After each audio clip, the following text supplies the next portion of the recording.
Thank you everyone out there for joining us today, whether you're on the West Coast, East Coast, or somewhere in between. We're excited to have you so we can introduce to you this webinar, Closing the Deal, How to Win in Government Contracting. This is presented by Public Spend Forum and GovShop. We've got a couple great speakers today. My name is Frank McNally. I'm our Director of Learning and Content Development here at Public Spend Forum, which is an awesome market intelligence platform for public sector buyers and suppliers. We've got a supplier and market knowledge and data framework, best practices on how to improve, how to buy, how to do your job better, a global community and network of peers and experts in public procurement, all on the web at publicspendforum.net. You might already know about GovShop. That's our market research and supplier intelligence platform at govshop.com. It's easy to use and free, a very intuitive browser-based like search engine. You can go to govshop.com and start researching vendors or contract vehicles or commodity codes right away. It's built for the government procurement marketplace with special filters and tools and techniques that make your job a little bit easier there, whether it's market research inside a government or trying to get found by your target market or your target buyers on the supplier side. So check out govshop.com. If you haven't claimed your company's profile, you can do that today. It's absolutely free and a great way to find some viable leads. Let me tell you a little bit about what we'll be discussing today in this introduction to how to win government contracts. This is an adaptation of a one-day training that we have delivered that covers sort of this sizable market opportunity that companies can really do well in if you can navigate the barriers. There are barriers, and we talk about what those are in this workshop, and we're going to cover them today. So sort of our goals for the workshop are to help people distinguish between the private sector market and the public sector market. It is different. We survey the rules and regulations that make government procurement unique. Those include available avenues for approaching the public sector, whether that's through subcontracting, prime vehicles, socioeconomic programs, or mentor-protege. People understand that there's a different type of evaluation method for government contracting. So points of entry matter, and it dictates whether how you're going in dictates the way that you're going to approach these contract opportunities. We also help companies create capability statements, conduct analyses of the market to help determine viable customers and agencies, which is really important as we're going to talk about. We break it down into 4 lessons, and I'm not going to spend too much time on this slide. I just wanted to show sort of what's covered in this course, but each lesson covers a key question, and this key question really puts to task what we want to understand and differentiate between what we do typically in private sector business and how we've got to change that or adapt that in the public sector. So we were joking around before we started this course earlier today that we could actually call this course How Not to Win Government Contracts, because there's hundreds of ways that you can win government contracts. There's some common ways that you can also lose them. So we thought that would be a good place to start for our webinar today. The first common mistake that vendors make is an over-reliance on socioeconomic designations. If you do qualify as an 8A firm, or if you're a veteran-owned business, by all means, you should pursue this socioeconomic designation, but it is not a panacea, as some might know. There has been a common misconception that if you get this small business designation, contracts will fall into your lap. Well, that's not exactly the case. That's a secret that's been out of the bag for quite a while, so the competition amongst even smaller socioeconomic categories is still intense. These companies are still pursuing set-aside contracts, so competition is there, but it's definitely something good to have. Another common mistake is investing in GSA schedules. And I want to qualify this and underline it when you don't really understand them and don't understand whether or not your target customer buys off of them. Ben, you've got an anecdote here from your personal experience that really emphasizes this mistake. Would you like to share it? Sure. So being a former contracting officer for Department of Army for almost a decade, I can tell you that it was always discouraging to have a company come in and let me know that they had invested all sorts of resources in getting on a GSA schedule, only to find out that my command did not buy off GSA schedules. So while almost every activity across the government to some degree uses GSA schedules or GSA contracting mechanisms or GWACs, you need to know who your target customer is and how they buy. So while there certainly are Army activities that are using GSA schedules, there are many activities across DoD and other agencies that don't use them at all. And before you go make that investment, you need to go find out from your customer the ways that they buy. Great point. So it is a great opportunity to get a GSA schedule. And if you have done your homework, it's an important and great channel, but just make sure you understand what they are. Number 3, spray and pray capture management. Amber, stop me if you've heard this one before. If I just put out 20 proposals, I'm bound to win one, right? No, it's not a percentage ratio game. No, if you put out 20 proposals and hoping to see if something sticks to the wall, you'll probably end up with 20 losses. Mm-hmm. And a lot of heartburn and heartache. It's not an easy process completing a proposal. Spray and pray capture management just tends to lead to burnout, and it's not fun. Don't do it. Then 4th, not being realistic about your capabilities. Okay, so this is what I call sort of the vanilla ice paradox of government contracting, where you can solve everything. You know, it's like, you got a problem, yo, I'll solve it.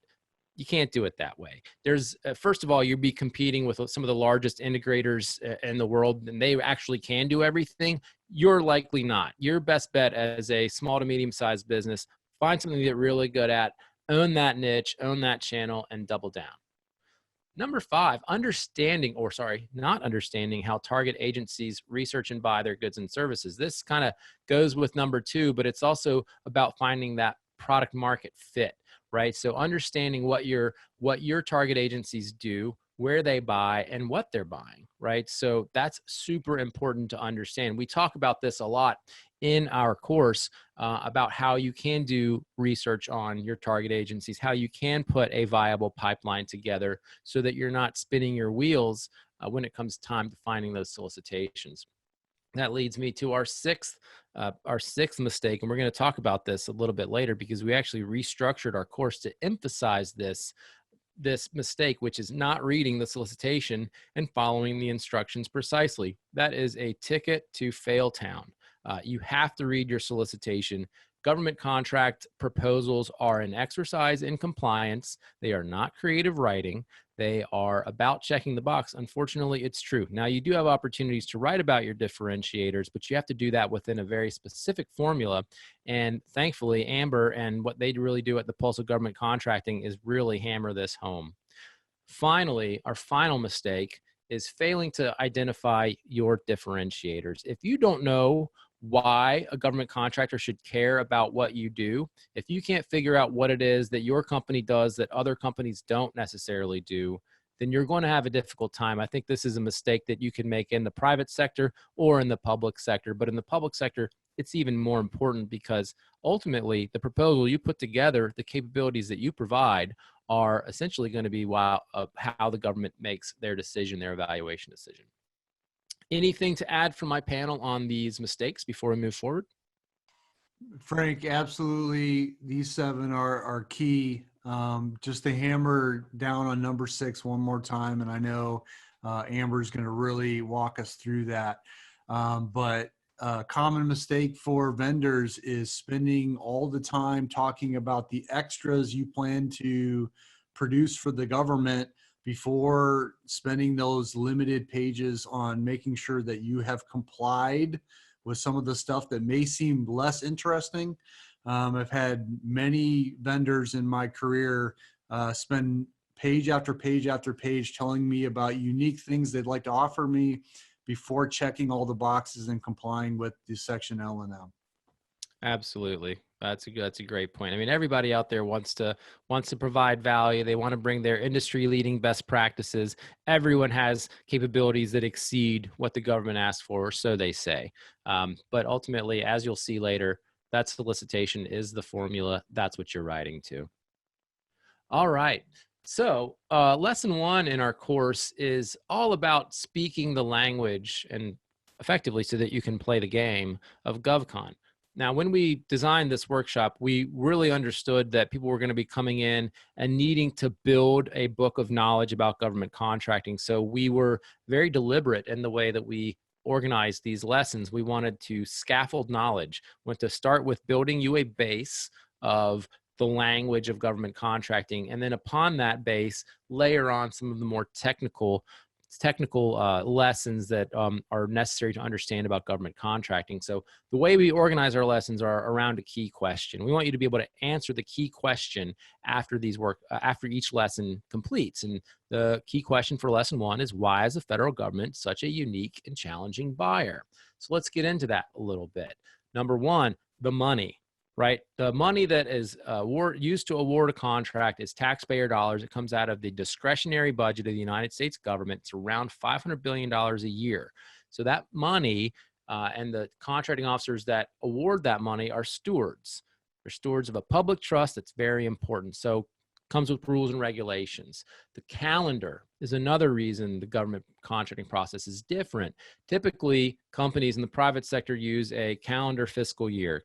Q1 is January to March. In the government, it's different. The government's fiscal year begins in October and ends in September, and it's all because of that discretionary process that I mentioned earlier. Agencies get their budgets. Well, in a functioning government, agencies get their budget in October. We are operating under a lot of continuing resolutions right now for reasons that I don't really want to get into.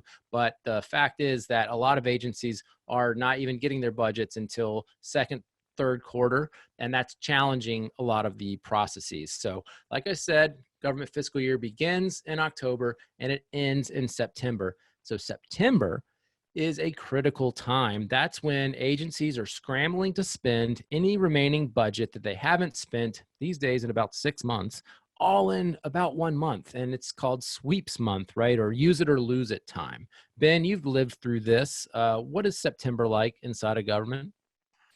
September inside of government is a lot of late nights and overtime, depending on what commodities or services you buy. It is the time of year when you are tracking each one of those procurements to make sure that it goes and that money is spent on time. And I can tell you it is always crunch time for the reasons that you mentioned before, which is, budgets have not been dropped any time in the last decade very timely. There are multiple continuing resolutions, and companies need to understand for 2 reasons why that's important. One is, under a continuing resolution, agencies are not going to buy new technology. They don't buy new products. The second piece that you need to understand is that there's a time when the budget is passed and there's a time when cash is received. And those are different times. So under a continuing resolution, your government counterparts are still waiting on getting cash in hand for a budget. So when a budget finally does get signed, that does not mean your government customer has cash in hand yet. It does take some time for that money to filter down. So if you are waiting on a contract award, you must be expecting to probably wait a month, 2 months, 3 months, 4 months, which is not, your standard practice in commercial. You need to understand that sometimes that cash is going to be delayed 2, 3, 4 months if you have a continuing resolution. And yes, you may have won the award and you're waiting on that cash, but it is not coming until the agency has money in hand. Mm-hmm. Amber, what is September like for a proposal manager? It's terrible. I will say that because of the reasons that Frank and Ben just explained, if you are pretty consistent in the federal contracting game, there is no such thing as a slow quarter anymore, because you really are working from about February, March until September. It is do or die time between that time, and because your agency counterparts are working just as hard as we are, if not harder, and probably under a lot more frustrating circumstances, they are putting these things out as fast as they can, and the response time and the turnaround times are a lot shorter because of Congress's inability to get a budget passed. So it's everyone kind of is living in the same boat. And so what we always like to tell people in September is just be kind and understand that our federal counterparts are humans too. It's a lot of late nights and a lot of early mornings, that's for sure. Definitely. So this calendar is super important for winning government contracts. We spend a good amount of time in the workshop sort of creating a little strategy plan for you and talk about how you should, or the goals you should be having for yourself in each quarter so that you can try to sort of minimize the crazy that you're going to experience in late August and early September, actually all the way through September. Okay, there's also a different sales cycle, and it's different for a couple of reasons. Number one, for better or for worse, the contracting function in the federal government is designed to emphasize reduced risk over enhanced value. And this is just because it's a risk-averse environment. It's not supposed to be. It just is. Government contracting professionals don't really have, they don't have a financial incentive for delivering excellent value in a contract. They have a civic incentive, and a lot of them feel that very strongly. But if you think about that, their attitudes tend to be avoid risk, and even if that means we're not going to get the greatest possible value on the other end of the contract. Now, we're all trying to change that. I think everybody believes that should be different. And you are seeing it in certain pockets, especially with some of the innovative acquisition techniques we see out there. But risk is something that they tend to try to avoid. And as a result of that, there's a lot of tail wagging the dog. That's what this graphic, this little puppy dog here, is actually supposed to convey. It's the best I could do. If you can find a better graphic for tail wagging the dog, please send it to me. But the tail does wag the dog. The regulations, the federal acquisition regulations, the policies, the procedures, all of these things legislate how these contracts need to be awarded. And so as a result, contracting professionals are trying to do the best they can within this regulated environment to deliver a contract that's going to deliver best value for their customers. But that process really drives, well, I got really Southern there for a minute, really drives the outcomes is the process. That's why I say it's the tail wagging the dog. There's also myriad customers that you're going to speak with. And the fun thing, if you want to consider it fun, is that it's going to be a little different every time. And the power dynamic in an acquisition office or in a program office is always different. So in some acquisition offices with a really strong contracting officer, maybe that's been there for a long time, can yield a degree of soft authority that's uncommon, or that's sometimes different than maybe, say, another agency where there's a powerful political appointee involved, and that individual's not necessarily the authoritative decision maker, but they're a very heavy influencer. And so when you're doing business development and you're meeting government professionals, it's important to be able to understand and categorize them into roles so that you don't misinterpret signals, so that you know how to approach these individuals to do what ultimately we really want to do in this government contracting game, which is inform requirements and insert something into that solicitation that's going to come out that will give us some kind of edge. We spend a good amount of time in the workshop talking about this. It's crucial. Now, why is this process different, and exactly how? This is a typical sort of simplified 4-phased acquisition lifecycle. Everything starts in planning with some sort of procurement request or funding document. There's pre-solicitation activity like market research. Ideally, there's some communication with vendors. And that's another reason why having a GovShop profile is important, because if you want to get some of these pre-solicitation calls, these market research calls, you need to be able to be found by government contracting professionals that are looking for you. Then that's used to design a solicitation. The solicitation has the terms and conditions, the statement of work or requirement, and an evaluation strategy. And I can't wait to get to Amber's part here a little bit later, because she's going to talk about shredding these solicitations and really understanding them.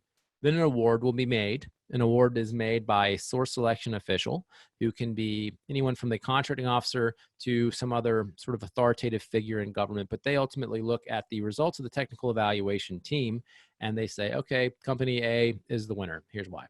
And then we get into post-award. That's contract administration. That's the long pole in the tent. Some contracts can go for 1 year plus 4 option years. So if you really think about it, 6 to 8 to 10 months in the first 3 phases, and then several years in the post-award contract. But this process is really important to understand if you want to win government contracts, because there's things you need to be doing in each phase to give yourself a better chance at winning. So that's our lesson 1. Any comments from my panel on lesson 1 before I go on to the second one? All right. Lesson 2, how do government buyers consider and select vendors for contracting needs? Oops, fast mouse. Our key question here is, how will you change your communication, prospecting, and sales behavior to reflect the unique requirements of the government procurement process? Really critical question. Got to understand this. Well, if you want to understand it, you first have to understand how government buyers make decisions. So the solicitation is going to elicit a proposal from you, and it must be informed by the solicitation. It's critical to understand how the government intends to buy your items so that you can make an acceptable offer. And ultimately, it's all outlined in the instructions that are provided in the solicitation. Okay, so we really want to get deep into this, and we're going to in the workshop. We've got a really great solicitation picked out to go through and really hammer this home. That's going to be, in my opinion, one of the most valuable parts of our exercise, is really understanding the contract decision-making process. And I mentioned the evaluation criteria. Well, this changes, by the way, with every contract. So sometimes an evaluation may determine that technical capability is the most important factor. Other times it might be price. Other times it might be past performance. But typically not past performance as a weighted criteria, but past performance is always very important. Amber, you've probably seen more solicitations in your life than I have. Anything to add here? Oh gosh, I don't know. Maybe we could do a comparison one day. I would say that, what does the government care about? And we'll talk a lot about this in our session. It's really going to be in the evaluation criteria. And it's very, we always want to think that we know what the customer wants, what the government cares about. And you may know based on relationships, but, it always goes back to following the instructions. And what the government cares about is in that evaluation criteria. And, it's always better to not overthink it and always go off of what they give you. Don't try to force, your own criteria into a solicitation. Definitely. Great advice. I mean, early in the process, if you can inform evaluation criteria before the solicitation has been written, that's something we talk about. That's something that you want to try to do. But once that solicitation comes out, that's your recipe. Who are the people and what do they do? We've talked about sort of the power dynamic earlier. We go into really defining the 3 primary archetypal roles in government procurement. There's the requirements owner. This individual's usually from the program office. They sometimes own the budget, but they're ultimately responsible for delivering a mission outcome to the end user. That's the requirements owner. That's the program person. Then we have the influencer. These influencers are people that wield a significant degree of soft power. Typically, this is a political appointee, or it could be a really tenured senior official who doesn't necessarily work for the program, doesn't necessarily work for the contracting office, but they're kind of the de facto sort of sage, elder, or wisdom person in the room, right? And you have to identify that, who that person is. Then there's the acquisition professional. That's your 1102 contracting officer or contracting specialist. These individuals and contracting officers specifically are warranted, and as a result of that warrant are the only people who can obligate the government. That means sign the checks. So the contracting officer, ultimately, the buck stops with them. They're the ones that sign the contract. They're the only people in the federal government who can obligate the government to pay your company in exchange for the contracted requirements. So they are an interesting bunch. I'm a former contracting officer. I have a special place in my heart for the profession. It's a really neat environment, to be honest. The entire game of GovCon, you meet so many different personalities. If you're a people person, if you're a people watcher, if you like fish bowls, you're going to love government contracting. Now, another thing that's really important to understand, and we talk about in lesson 2, is how does a company identify its differentiators? Well, this goes back to one of those mistakes we were talking about earlier, not just trying to be everything to everybody, but understand what it is that your company has that's not just a need, but a desire, right? So everybody needs a laptop, but people desire a Mac. I mean, traditionally, I'm a PC guy, but anyway, you get the point. Then there's a unique value proposition, sort of where are you in that Venn diagram of what your customer needs, what you do really well, and what your competitors do, and where are you going to be different? So what's your unique value proposition? And ultimately undergirding that is going to be an unfair competitive advantage. Now, sometimes this can be a socioeconomic designation. Other times it can be a certification that maybe your company has attained that very few others have attained. Ben can probably talk about the CMMI, this sort of cybersecurity maturity model certification that DoD is going forward with. I think in about 6 months, right, this thing goes live. Ben, how would that be an unfair competitive advantage if you're one of the first few companies to get one? Sure. So, at least according to DoD, currently, new vendors, all vendors bidding against DoD contracts coming up, the end of this fiscal year will now be checked to see if they have been certified under CMMC, the Cybersecurity Maturity Model Certification. This is in flux and rolling out. We were told at least 6 months ago that this was hard and fast. We would see RFIs with this requirement in June, and then we would start seeing RFPs with this requirement in September. I understand DoD's softening a bit on that, but bottom line, if you're one of the first vendors to get through the wicket on this and get certified at the appropriate level for the opportunities you're going after, you are going to be able to separate yourself from the field. And that's infinitely important when you're talking about, hey, I might have 10 potential competitors in my area, but if only 4 of us have got through the CMMC gate, which is a go, no go gate, you either have it or you don't. That is going to be a narrowed field. So anybody looking to do business with DoD should be looking at that CMMC certification. By the way, accreditation board just stood up. There are no certifying companies available at this point. So you just need to be involved with the accreditation board and tracking this to try to be one of those first through. Excellent. So understanding your differentiators, your product market fit, super important in government contracting. And then tying it into what agencies actually have the problems that you think you can solve. Building that viable pipeline, filling it with agencies that are addressing those issues where your company is differentiated is what it's all about. And that's going to keep you out of that spray and pray sort of really difficult sled in government contracting. There are roadblocks that you are going to face. There are things that are going to challenge you with regard to participating in the government market. It's better to know about them now and accept that they will be there. We're going to talk about several of those in the workshop. They're things that you just need to understand and accept. And namely, one of them is just the cost of doing business, the amount of proposal costs, whether you're paying a proposal manager, outsourced type individual, or whether you're doing it internally and incurring an opportunity cost. The cost of doing business is a significant issue for a lot of companies. So that's why we really want to make sure in our workshop that we help you understand the types of opportunities that are right for you and that merit those costs. Yanisa, before we go on to lesson 3, I just want to do a check and see if there have been any questions either in the chat or the QA. It's not looking like we've got anything in there right now. We have someone raising their hand, and it's Derek. Unfortunately, Derek, I can't open the lines. It would just be cacophony. But what I would definitely recommend is if you can put it into the chat, your question right now, I'll be glad to respond to it. That, of course, necessitates me finding the chat. There it is.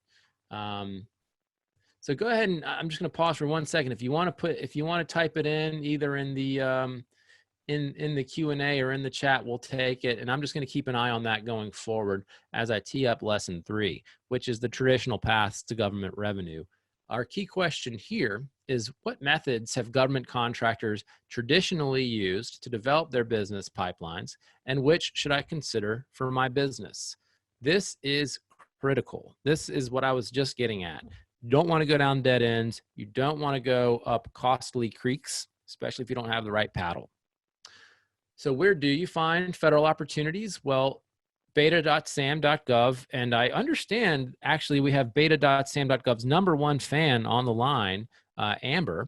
Amber's a very tongue-in-cheek statement there, Amber. Want to tell us a little bit about beta.sam.gov and maybe what it is utility-wise and why people should be aware of this, and then GSA eBuy? Sure. If you would like to read my opinions on betasam.gov, I think that they're out there and they're published, so I will keep that to a minimum. What I will say is that the government has a very hard job of getting out a majority of these opportunities and making sure they are seen, not only transparently by taxpayers, but also so government contractors can get a hold of them. BetaSam is a new system. You'll notice it has the word beta in front of it because it is a beta system currently that has replaced an old system that the government was using for several years to get contract opportunities out there. You can use betasam.gov. Anyone can access it right now, but to really get in there, you have to be registered as a government contractor in sam.gov. And then once you are registered, you'll be able to log in actually to the system. But that is what it's for. It's open opportunities. It's where the government really uses to communicate requirements, do market research, and post RFPs, RFQs, and instances like that. Also announce events that they will be holding that you guys can attend. GSA eBuy is a little bit of a different animal. I know Frank mentioned in the beginning about GSA schedules. GSA eBuy is the portal that one uses to access the opportunities that the government will then put out there based on your GSA schedule. GSA eBuy is different because it's not publicly available information. There's a lot of gray areas with GSA eBuy that I'd be happy to discuss at another event or when I see you guys in person. But eBuy is different because you can only access the opportunities that your GSA schedules allow. But it's a great way to kind of have another way to get into the government. It's a great way for them to find you if you know what they're buying, right? Which is what we discussed before. But eBuy is another place for opportunities to be posted that maybe you kind of whittled down your competition field, and it's a great exposure opportunity. Definitely. Thank you. And we do get into this a good bit. And I think we're going to even be featuring in our course some information about how to use betasam.gov, maybe some tricks of the trade that others have learned through trial and error. So beta.sam.gov is going to be your sort of government entry point for all solicitations that aren't on the GSA schedule. And then GSA eBuy is going to be where you're going to find those GSA opportunities. You typically have to have a schedule in order to compete on those.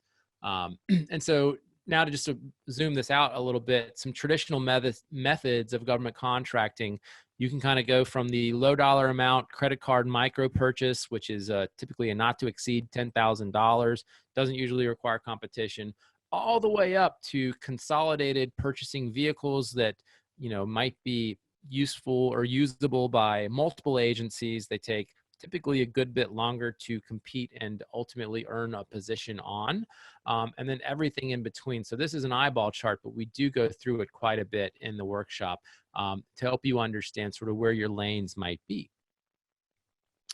Now, what do you do when you find an opportunity? So you found something on beta.sam.gov and you think, this might be for us. Let's shoot our shot here.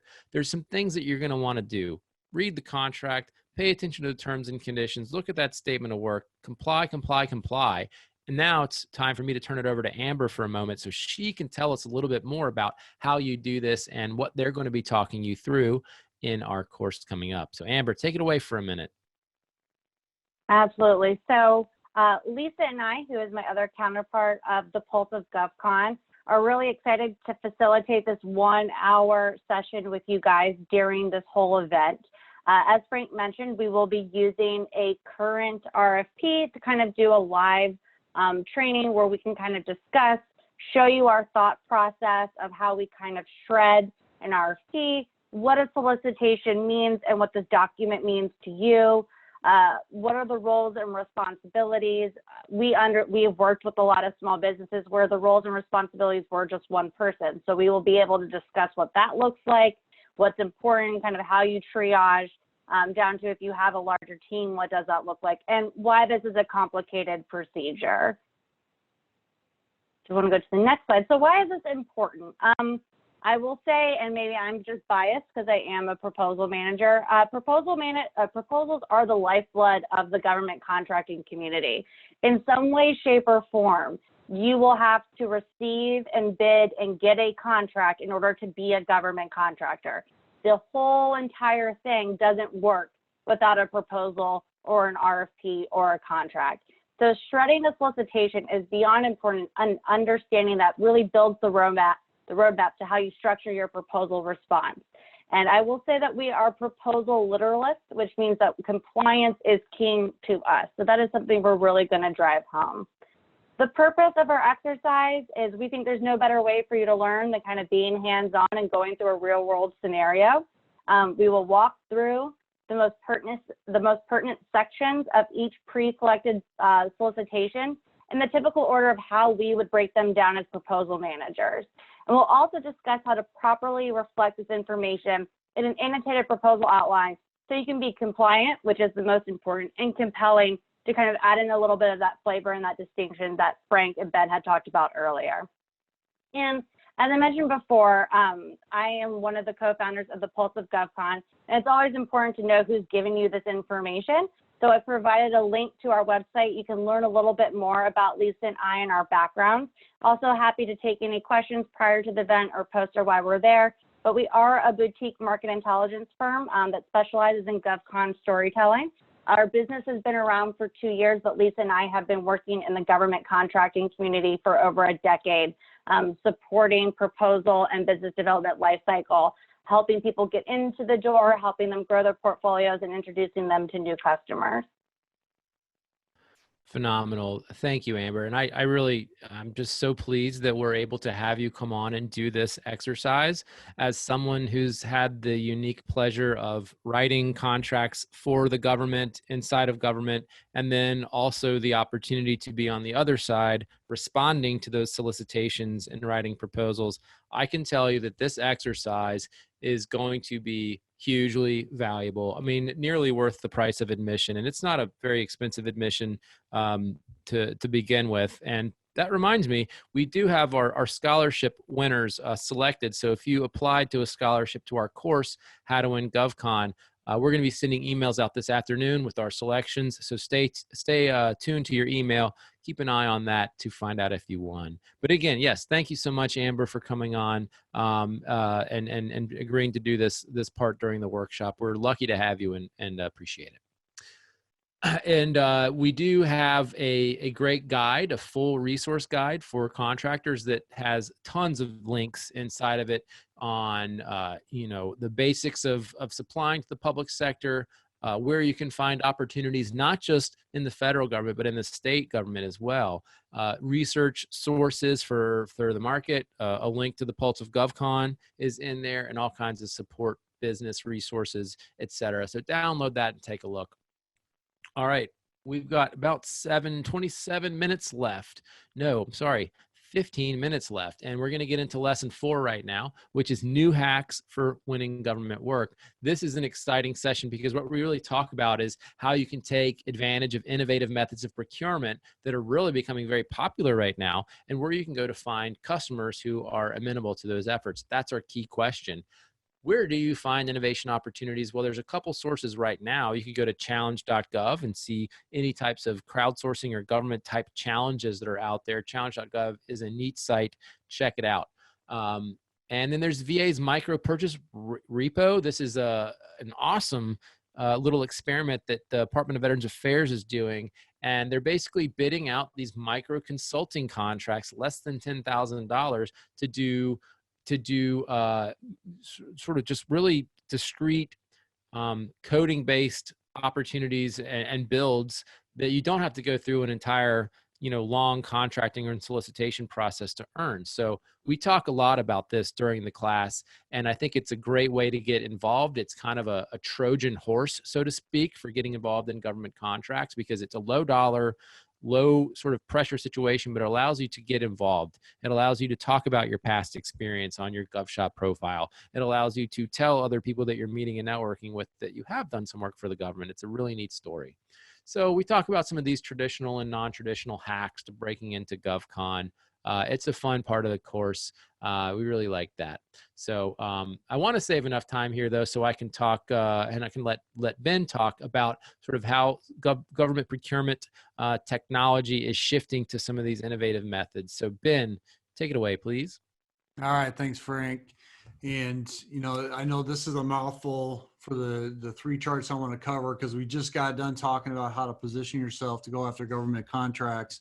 And then this is going to be a whole additional world of opportunities for how to go after these contracts. So if you want to go ahead and build that chart out, what we've really been talking about thus far is the standard approach to go after government contracts, which really is government contracts are a requirement is developed, like Frank put in his 4 bubble chart. The government does some form of market research. They synopsize the requirement. There's a request for a proposal, and then source selection occurs and an award is made. And that is the standard government approach to really get after the things that it buys, like systems and services and supplies. But in the world of technology and new technology development and research and development, the government is now finding different ways to go about doing this entire process and really remolding the process. And instead of coming up with that requirements definition, it's now going to engage with industry partners on defining what the actual problem set is before it goes out for solutions. And then as a result, that market research is patently different than it is in the standard approach. In the standard approach, my market research is simple. Who can give me what I've decided I needed? How much will it cost me, and when can I get it? When it comes to market research and the acquisition innovation side, the questions are more, what technology exists? If I put more money into development, what could I get to in the terms of technology development? What is the state of the art? And am I pushing the envelope, or am I asking for something that already exists? So the market research is completely different depending on which approach that you're taking. And then in the acquisition innovation side, there's a publication which may not be a typical synopsis. It may come out on a different venue. You can see on the standard side, these are federal acquisition regulation controlled opportunities that you will see on beta.sam.gov as the government-wide point of entry. But on the acquisition innovation side, you're going to see them come from all different types of avenues. Of course, we capture emerging technology requirements and opportunities in GovShop is our tool to corral all these things together into one area that you can find them. But then the solicitations take different forms, negotiations take different forms. And then the interesting point here is negotiation comes down at step 5 in acquisition innovation. This is actually where the requirement's being written. This is where the scope is being written for the effort, way down at number 5. In the traditional approach, that is drafted way up in number 1 before the information is ever released publicly. And then you can see a whole world of different authorities down here that government is using to get after these activities. Some on the civilian side, some on the defense side, but every year Congress has given more authorities or expanded authorities, and that trend seems to be continuing as the government's really going after modernization and integration of commercial technologies. Next chart. So let's talk about some solicitation methods. So Frank talked about a few today: request for proposal, request for quote, and the type of traditional supplies and services solicitations that you'll see. In the acquisition innovation world, these are going to look a little bit different. So there's something called a commercial solutions opening. This was created with DIUX at the time, Defense Innovation Unit Experimental, and our friends over at Army Contracting Command, New Jersey, who came up with a solicitation to go out and do a broad call for ideas, white papers, and then to look at those white papers and then to do a multiple phase down select to get technology into the pipeline. And really the technologies that the commercial solutions opening, at least the DIUX version, was looking for are those technologies that are commercial modified for a military purpose. In addition to that, you have OTA Consortia, and we'll talk about what those are here in a second on the next chart. But in the OTA Consortia world, other transaction agreements, you'll have these annual call for white paper, which really is another broad call solicitation for white papers or low-level solutions and a rough order of magnitude for cost. So the government can really do a multi-phase solicitation and evaluation approach to determine what the best technology is. Earlier, we talked about some of those evaluation criteria. We looked at past performance and price and technical. Well, here, we're going to still have that type of criteria, but it's going to be really heavy on the technical and not so much on the cost, and probably not at all on the past performance.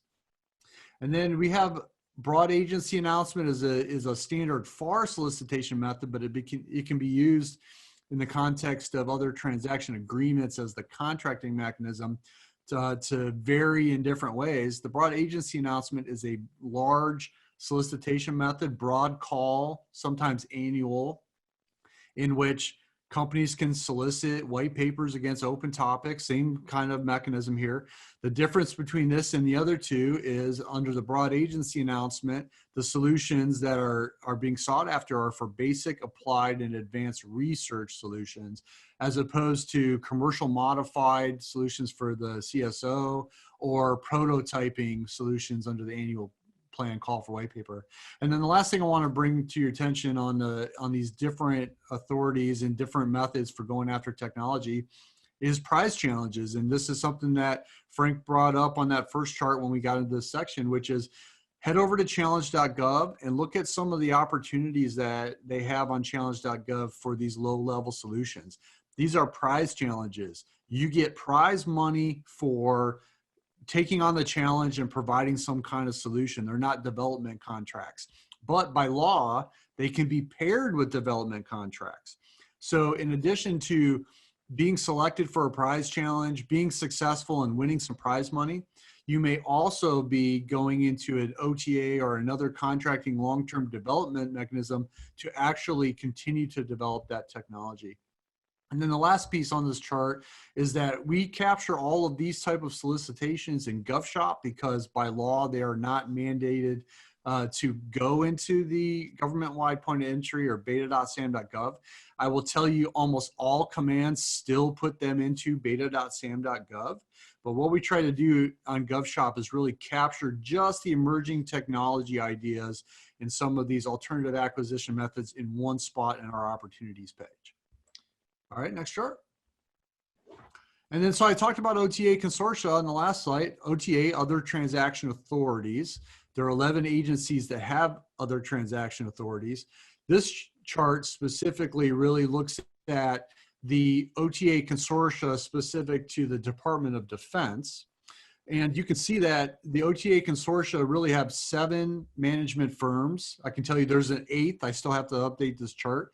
These things have grown so quickly that I continuously have to update this chart, but we have an 8th consortium management firm now. And you can see that we have 34 agreements spread across the consortia with thousands of technology provider members. These consortia cover a broad array of technology solutions. Pretty much anything the DoD buys at this point is covered under an OTA Consortia. And the reason why this is important is because some of these opportunities, if you want to be in the beginning of the pipeline and getting ready to bid on one of these opportunities, you need to be working through the consortia or understand which consortia that the opportunity is going to come out under and be a member of that and understand how to build partnerships and teams within the consortia to bid on these bigger projects.